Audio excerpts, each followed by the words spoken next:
Flamengo, quando passar a janela, esta janela, que começa dia 3 de julho, a possibilidade de contratar, quais jogadores o Flamengo vai ganhar?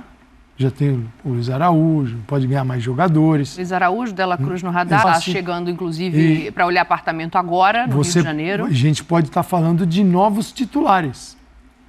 Também podemos, né? Porque é o seguinte, não acredito que o Flamengo esteja contratando reservas. O que eu estou colocando é que pode ter um novo Flamengo aí a partir de julho, com nomes que vão chegar, que já estão, alguns já certos, outros que ainda estão quase certos, outros que... Meu querido, assista esse vídeo até o final de qualquer jeito, porque além de debate sobre o confronto de ontem entre Flamengo e Fluminense, ele tá recheado de informação, então você precisa assistir até o final para ficar por dentro de tudo. Grande Paulo Calçade, Mauro Naves, Dani Boaventura, Djalminha, cria do Mengão, comentam sobre esse jogo de ontem. Flamengo 2, Fluminense 0. Que maravilha! Você que tá aí, meu querido, se inscreva no canal. Vamos mudar esses números aqui. Mais de 70% das pessoas gostam do canal, curtem o canal e não estão inscritas. Acredita nisso, meu velho? Vamos mudar isso? Se inscreve, aciona o sino, deixa o teu like. Tem informação de jogador chegando no aeroporto, beleza? Tem informação de um novo Flamengo reformulado já para julho, já para o mês que vem de julho, para simplesmente se sagrar campeão da Libertadores dentro do Maracanã. O Flamengo vai com a mão pesada no mercado para conseguir essa situação. Então vamos assistir, que tá bem bacana. Se inscreve e vamos embora pro vídeo. Assiste até o final e vamos lá. Surpresa, né, da Copa do Brasil, a derrota do São Paulo, mas assim, tem o lado positivo, que o São Paulo vinha de uma sequência invicta, mas perdeu na hora em que podia perder. Então, assim, apesar de ter ido para os pênaltis, não causou muitos danos em relação ao objetivo principal, que era a classificação. E no Maracanã, o Flamengo não fez a bela partida que tinha feito no primeiro jogo, mas conseguiu o principal, que foram os gols, 2 gols e a vitória importantíssima para seguir aí na Copa do Brasil. Fez até um segundo tempo melhor do que o primeiro, né? Ao contrário do que tinha acontecido no primeiro jogo do enfrentamento das duas equipes. Paulo Calçade, temos uma enquete para eu te dar uma boa noite. Vamos dar uma olhada aqui no que é a nossa enquete de hoje, dessa sexta-feira, para você votar com a gente lá no Twitter. A enquete é a seguinte: quem foi o maior responsável pela classificação do Flamengo no Maracanã? As opções são Gabigol, Gerson, Arrascaeta ou Sampaoli. Qual deles foi o responsável? @ESPN Futebol BR, você vota e participa com a gente. E o Paulo Calçade já vai dar o boa noite dele como? Entrando no Fla-Flu. O Gerson fez um jogaço. Mas eu posso falar, foi o Gerson, hein? Esquece os outros 10 que estão em campo e o treinador, não posso. Com a Arrascaeta é um Flamengo diferente. É diferente. Mesmo a Arrascaeta não é mais ou menos, não está ideal, é diferente. Aí o Gabigol é um artilheiro. Está sempre ali. O São Paulo, ele toma as decisões. Se eleger um cara, é muito difícil. Agora, aí a resposta está aqui. Se a recuperação do Flamengo não for assim, você tendo vários para citar, não vai ter recuperação. Ainda falta um monte de nome aí que a gente precisa incluir e encerrar um pouco as tretas também. Não adianta dizer que não existe, porque... o Djalma jogou a vida toda. A pergunta que é estranha, sabe, quem né? foi o maior... Assim, não é estranha, desculpa, foi o Fabrício que fez? Não, mas O Fabrício da Fiel, é sexta-feira, maravilha. ele tá querendo ir embora, vocês não ficam cornetando o editor-chefe aqui não, só eu que posso, Fabrício hein? Bósio, é difícil dizer quem é o maior responsável, a coisa é um pouco coletiva. Se a pergunta fosse quem foi o melhor jogador, eu apontaria o Gerson e pronto. É que tem o Sampaoli ali, por isso que a gente abriu mais. Mas eu acho que esse assim, vai ser como um melhor ponto de unanimidade. jogador. O Gerson brilhou ontem. O Gerson. É porque, assim, responsável todo mundo foi um pouco. Eu não falei que não brilhou, eu falei que não vai ser unanimidade. Mas acho que o Gerson, se tivesse que apontar um jogador, o Gabigol aproveita muito um erro do Cebolinha, que o Cebolinha finaliza super mal, a bola ainda bate o jogador do Fluminense, sobra para ele, mas ele tá lá, é para isso, colocou, fez o gol, desabafou no final, disse que tá tudo bem lá no Flamengo, vamos ver se tá mesmo. A Arrascaeta, dentro da condição de quem tá voltando e tal, faz um golaço, enfim, teve, claro, todo o seu mérito, mas... O Gerson, não sei se por entender já o Sampaoli com quem ele trabalhou, ele parece que é o que mais está por dentro mesmo do esquema e está fazendo aquilo. Podemos entrar no Flamengo já? Por favor. Então vamos lá. tem um que não está na lista e nem sempre é citado, mas é um cara que trouxe equilíbrio, Pulgar. Bastante. Que não jogava, nenhum treinador usava, era um cara assim que você falava, contratação é essa que ninguém usa e também exigir de um jogador que entra aqui 5, 10 minutos, ele nunca vai estar bem, né, Djalma? E ali o Sampaoli, vem cá, vai jogar o Pulgar. O Pulgar trouxe um equilíbrio e eu não estou comparando, não vou comparar jogadores, eu vou falar de situações que quando um jogador ele equilibra e ele facilita o jogo do outro. Arão. Você tem jogadores que são facilitadores. João Gomes. O João Gomes, sim. Ele era o facilitador do jogo dos outros. Pelo vigor dele, ele equilibrava o meio de campo, ele corria o dobro e ele estava... O Flamengo sentiu muito a ausência e essa mudança.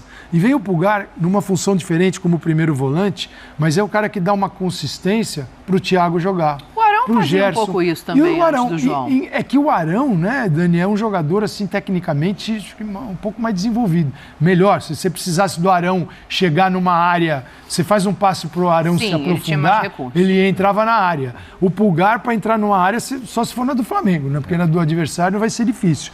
Mas ele trouxe um equilíbrio pro Gerson, pro Thiago, pro Arrascaeta. Aí vem o Pulgar, joga com 3 zagueiros, você tem um Flamengo mais defensivo.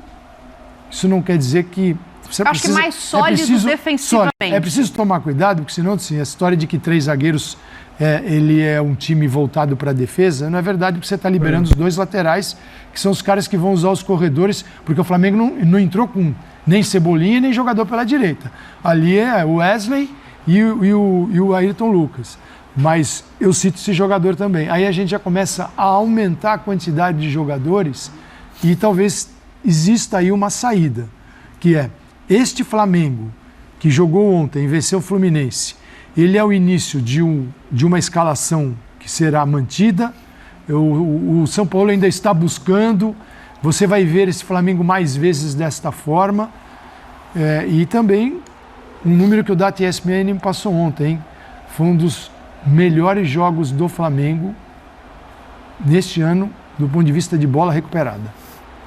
Então, sim. De luta, de recuperação de bola. Porque se não jogar assim contra o Fluminense, dança. Foi um jogo um pouco picado, né? O Flamengo às vezes tinha um pouco de dificuldade de manter a posse, porque o Fluminense já roubava essa bola de volta, Djalma. Então, assim, quero entender a tua compreensão do jogo e eu fiquei curiosa para te ouvir. Para você, quem foi o destaque? Ele está nesse meio-campo? Tá no meio de campo, né? Tava com um pouco mais de liberdade, mas assim, eu destaco como... E gostei da pergunta do Fabrício, porque assim, eu coloco o Arrascaeta como principal elemento, não por ter sido o melhor jogador, porque é um cara que, quando joga, o time do Flamengo é outro. Então, assim, porque o time sabe que vai ter a criatividade. Sim. Então, assim, você já fica mais tranquilo que isso vai acontecer naturalmente. E é um cara que é mais criativo, mas que também tem gol. Então, foi lá na área como um 10, um meia que chega, fez o gol. Então, assim, o Flamengo vinha sem conseguir fazer gol, dificuldade. No próprio jogo que jogou muito bem, não fez gol. Então, o cara entra. Volta o time a vencer. Com a Arrascaeta é outro time. Faz o primeiro gol, que dá uma tranquilidade. Assim, o jogo estava equilibrado, o Flamengo não estava superior naquele momento. E aí o gol dá tranquilidade, que faz com que no segundo tempo as coisas fiquem mais fáceis e o Flamengo jogue realmente melhor que o Fluminense. Mas o jogo em si, eu acho que ele se soltou mais no segundo tempo. Primeiro tempo, um jogo estudado. Acho que a postura do Flamengo já demonstra muito isso. Quando você começa com 3 zagueiros e 2 volantes, você não vai com tudo para cima do adversário. Eu acho que o Sampaoli, nesse momento de querer acertar a equipe, de botar um rumo nessa equipe que estava realmente taticamente muito desorganizada, eu acho que ele está indo no caminho certo de primeiro consolidar essa equipe e depois, aos poucos, vai soltando ela mais ofensivamente. E com tantos craques em campo, a melhor jogada individual foi do Fabrício. Saindo lá de ele pega trás. A bola lá na defesa. Caramba, hein? Inteiro, e né? foi, e driblou e dá o corte lá dentro e tal. Foi uma jogada sensacional nas redes sociais aí, se fala muito nela e legal. Mas ele também foi bem na defesa, né? Então, enfim, alguns jogadores, a gente começa a ficar... Falei do Gerson, falou do Pulgar, falou do Arrascaeta, você vai falar de outro, falei agora do Fabrício.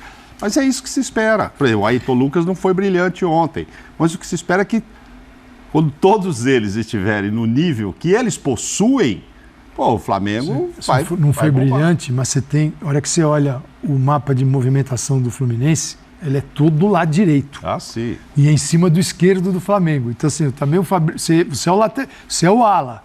Você sabe que o adversário joga em cima de você. Você também fica esperto e fala assim, porque... Ele não foi brilhante no ataque, mas nas minhas costas os caras vão jogar. O desenho, taticamente, da equipe para ontem, assim, uma coisa é a mobilização do Flamengo para enfrentar o Fluminense. Sim. A gente viu essa intensidade no jogo de ida e depois não viu nos jogos seguintes, Não é fácil. Então, assim, todo mundo... Isso é uma verdade. Todos os adversários, hoje, se preparam para jogar contra o Fluminense de uma forma diferente. Olha, precisamos fazer isso, precisamos fazer... A pré-eleição e a semana é diferente, porque não pode deixar tocar, tem que pressionar, se ficar olhando, você vai ficar no meio de um bobinho, você vai ficar assim, os caras tocando a bola e entrando. Eu entrei no Fluminense porque é o seguinte, né? O Flamengo está moldado, foi moldado para este confronto, e é aí que fica a minha dúvida. Este Flamengo foi desenhado para enfrentar esse potencial do Flu. Ele serve para outras situações? Acredito que sim. Ele será utilizado em outros jogos? Aí temos que esperar o São Paulo, porque ninguém consegue entender a cabeça do São Paulo. Mas onde é que está o desenho? Porque o desenho leva um jogador para o banco. Leva o Pedro. Sim, que nem um desenho. Você tem jogo, o Gabigol. Né? Aí atrás do Gabigol você tem o Gerson, a Arrascaeta e o Thiago, que sobe um pouquinho mais. 3. O Pulgar, que é o jogador à frente da linha de 3, zagueiros. E laterais com liberdade para descer os dois ao mesmo tempo, porque você tem 3 zagueiros mais o Pulgar, são 4. O Thiago Maia centralizado, você tem um 5º jogador para uma situação de bola perdida. Sim. E os laterais podendo ocupar, porque para o Sampaoli e para qualquer outro, eu duvido que eu tenha treinador, alguns até pensam assim, mas na ideia dele, as laterais precisam estar sempre muito bem ocupadas, porque você abre o adversário, você puxa a marcação, para fora e abre espaço no meio, que é o que o Flamengo tem de melhor. A Arrascaeta criando jogada. Exato, com o Gerson. Quer dizer, olha a situação de gente que sabe jogar. Mas esse desenho, que ele vem como quase uma pirâmide, né? Gabigol, Arrascaeta, Gerson, Thiago Maia, os laterais subindo e o Pedro. O Pedro foi Talvez o Pedro vai ficar fora desse esquema. Ontem, assim, eu gostei, o São Paulo foi perguntado, e a gente tem questionado em jogos anteriores, menos contra o Bahia, que ele já trocou 5 de uma vez no intervalo. Que as substituições, né? Por que só faz 3? Por que só faz 3? Ele falou assim, a gente estava com o controle do jogo. Então eu tenho que pensar também, por que eu vou mexer? Por quê? Só para descansar aquele cara? E se eu perder o controle desse jogo? Então, a entrevista ser separada, mas continua. Mas eu achei interessante, assim, tipo isso também. Eu não sou de cá só porque tem 5, agora eu vou trocar os 5 para descansar os caras. Não, peraí. O jogo está controlado com esses caras que eu coloquei do jeito que coloquei. O Arrascaeta está precisando sair, vou tirar. O Gerson foi até 85 minutos, ok. O Léo Pereira já foi problema. No mais, ele falou, não vou mexer. No encontro de 180 minutos, com as justificativas ou não, para mim foi pelo menos 3-1 para o Flamengo. Teve um tempo bom do Fluminense, quando ele perdeu o Felipe Melo lá no primeiro jogo, que foi o segundo tempo. Nos outros 3 tempos, eu acho que foi melhor o Flamengo. Ontem, no primeiro tempo, o Fluminense deu uma incomodada, deu. Mas se você olhar a chance, inclusive o gol do Arrascaeta, o Flamengo acabou melhor no primeiro tempo do que o próprio Fluminense. Então, no jogo de 4 tempos de 180 minutos, para mim foi 3-1 para o Flamengo, merecidíssimo passar. É isso que eu vejo. Agora, por que foi isso? O Fluminense tem isso, cobertor curto, lesão, ok, justificativas. Mas o Flamengo passou por merecimento nesses 2 jogos. Eu acho que isso não se questiona, né? Assim, se merecia ou não passar. Eu acho que não é essa a questão. Só pra gente terminar esse Flamengo, porque eu ainda quero falar aqui de São Paulo, ainda vamos projetar. O clássico em Minas Gerais vai ficar quentíssimo. Os 2 times eliminados de Copa do Brasil. Protesto hoje no Galo. A gente vai falar disso já. Vamos falar também do líder do Brasileirão e do Palmeiras, que pode encostar nessa rodada. Mas só pra gente fechar o Fla-Flu, coloca, por favor, as aspas do Gabigol na saída do campo. Ele dá uma entrevista ao Eric Faria, da TV Globo, pro Sport TV, no caso, né, ali naquele momento, e ele fala o seguinte, quando é perguntado sobre... a pergunta do Eric é a seguinte, ele faz uma correspondência com o ano passado, quando o Flamengo elimina o Galo, e é uma virada de chave para a temporada. E o Eric fez uma relação perguntando se esse jogo contra o Fluminense poderia significar a mesma coisa. O Gabriel não responde e fala do que ele quer falar. Ele faz um desabafo. E acho que muito mais do que para o Eric é para tudo que foi noticiado, né? Não que não seja verdade, não é isso, a gente vai debater, mas tá aí. Acho que o trabalho tem que ser feito desde os treinos, desde o ninho. Tem muita gente que fala muita M. Acho que vocês da imprensa criam algumas coisas e a torcida vem para o Maracanã com um pouco de má intenção. Aí tem mais, segue a entrevista do Gabriel. Temos problemas da gente com vocês. É porque o Eric insiste, fala, então não tem problema dentro do grupo? E ele fala, temos problemas da gente com vocês da imprensa. Vocês criam coisa na cabeça do torcedor, criam coisa dentro do clube. Vocês da imprensa tentam colocar. O Flamengo é o nosso amor. O Flamengo não é Big Brother com câmera e fofoquinha. A gente viu essa semana inteira falando de relação, falando dos grupos dentro do Flamengo, o que eu entendo, você vai poder dizer melhor do que todo mundo, que seja normal, num grupo de 30 pessoas, em qualquer lugar que você habite, não vai ter todo mundo se dando bem o tempo todo. Então é normal que haja mais afinidade aqui, mais afinidade ali. E o Gabriel, ele acaba indo para o outro lado para não responder, porque o próprio Everton Ribeiro, quando sai de campo, ele fala, não, existem problemas. Como acho que existiriam em qualquer lugar. Mas não é por isso que o Flamengo não estava conseguindo as vitórias. As vitórias não, né? O desempenho, porque o Flamengo tem a maior série invicta da Série A na temporada. Mas não era por isso que estava faltando desempenho. Eu acho que é isso que irrita o jogador. Fazer o correlativo das duas coisas, Djalma. Exatamente. Eu acho que incomoda, né? Porque você colocar que tem problemas internos no grupo, o que a preocupação do Gabigol realmente é com o torcedor. Que o torcedor, aí você... É bem passional, você chuta uma bola para fora... Você não toca para o lado? O Davi Luiz, no caso, né? Nesse caso aí que é ele com o Davi Luiz, que lideranças dentro do grupo. Normal ter liderança dentro do grupo de um lado do outro. Eu joguei num time que no La Coruña, que era a Torre de Babel que chamavam, que era mais de 12 nacionalidades dentro do elenco. E assim, um não falava com o outro, outro não se entendia, o outro nem entendia o que o outro falava, mas no trabalho, no conjunto, na ideia, todo mundo focado no mesmo. Eu acho que isso, dentro de um grupo de 25 jogadores, não vai encontrar harmonia 100%, mas ao mesmo tempo isso não significa que vai atrapalhar no rendimento no trabalho da equipe. Porque isso existe. Se isso atrapalha no jogo, é um problema. Se não atrapalha no jogo, e não deveria atrapalhar, aí deixa de ser um problema. Claro que quando vem a fase ruim, vai buscar tudo que está rolando. Então, assim, aqueles vários grupos que sempre existiram em qualquer lugar, não atrapalhavam enquanto você estava conquistando. Aí deixa de conquistar, aquele grupo. Agora, a situação sempre pode melhorar e sempre pode piorar, né, Dani?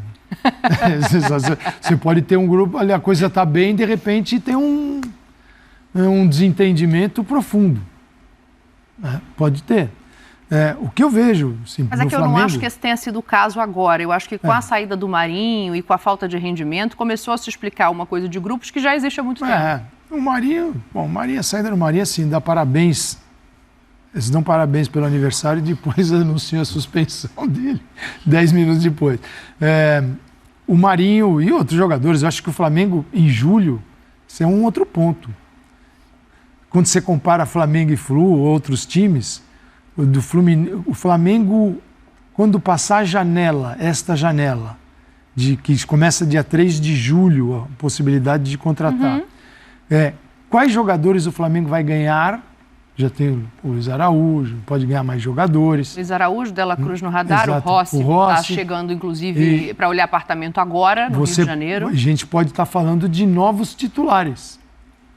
Também podemos, né? Porque é o seguinte, não acredito que o Flamengo esteja contratando reservas. Principalmente se vê o Dela Cruz. Se vê o Dela Cruz, certo, Djalma? Você está lidando jogadores para mexer no 11. Aí a situação, aí que vai ter mais grupo ainda. Porque se você tem 1, 2 grupos, 3, sei lá quantos, tentando se estabilizar e exercer o seu poder, a sua influência sobre colegas, porque sempre tem.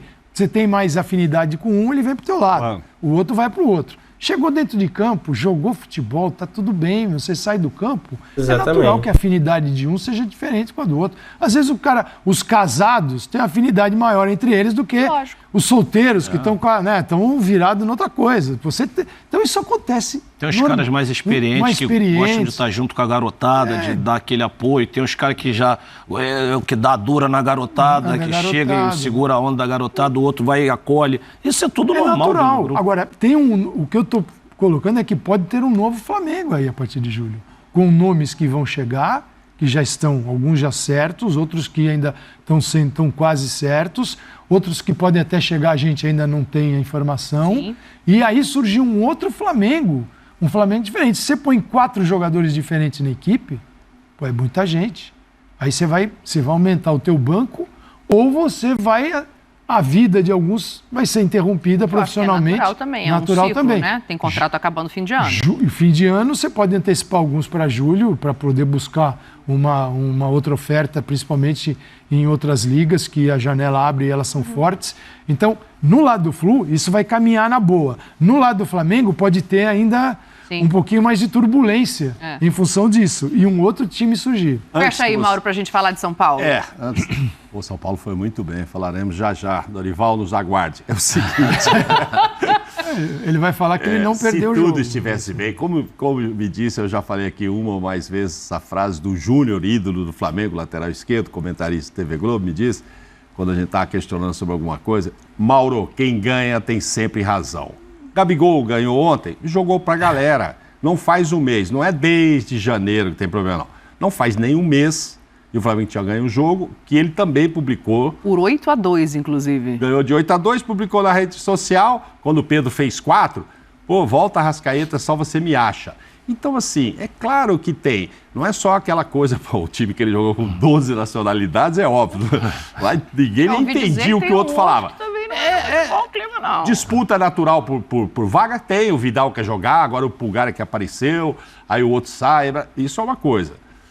Mas tem gente torcendo o nariz lá, tem sim e tal. Agora ele aproveitou, tinha acabado de fazer um gol, classificou em cima do Fluminense, e aí ele joga pra galera, ele é especialista nisso mesmo. E tomara que eles, até com isso, comecem a conversar mais lá, porque parece que nem todo mundo conversa com todo mundo e falam a mesma língua, viu, Djalma? E aí o time melhore como um todo. Vocês viram aí, né, eles comentando do jogo Flamengo-Fluminense. Segura a onda que eu vou passar a informação pra vocês. Agora à noite, o goleiro argentino Agustín Rossi chega ao Flamengo, tá? Já vai chegar no Galeão para fechar a compra do apartamento dele, vai voltar na Argentina para organizar algumas coisas, depois volta para o Rio de Janeiro para se apresentar ao Flamengo, beleza? Bom, fazendo um comentário aí sobre essa discussão, esse debate aí dos companheiros, de fato, agora em julho vai surgir um novo Flamengo, um outro Flamengo, até porque serão muitas contratações. O Fred Gomes, setorista do Globoesporte.com, um dos que tem mais credibilidade aí no jornalismo, diz que o Flamengo vai vir com a mão firme nesse mercado, porque o grande objetivo do Flamengo é estar na final da Copa Libertadores da América no Maracanã, dentro do Rio de Janeiro, para ganhar esse título no Maracanã. Então o Flamengo vem com força no mercado. Ele tá certo quando ele fala que vai surgir um novo Flamengo a partir de julho, e essa rapaziada tem que resolver esse ambiente interno. Tem que resolver isso. Não dá pra ficar nesse disse-me-disse. Tudo bem, o Gabigol falou que não tem, mas a gente sabe que tem. E espero eu que isso se corrija, né? Feliz demais, Mengão classificado. E agora, terça-feira, tem o sorteio da Copa do Brasil, tá? Das quartas. O Flamengo pode pegar o Grêmio, o Corinthians, o Palmeiras, o Bahia, o América Mineiro, o Atlético Paranaense, né? O São Paulo também, enfim, vamos ver quem o Flamengo vai pegar nas quartas de final. Meu querido, dá aquela moral, se inscreva no canal, acione o sininho da notificação, deixa o seu like, tamo juntão, saudações rubro-negras.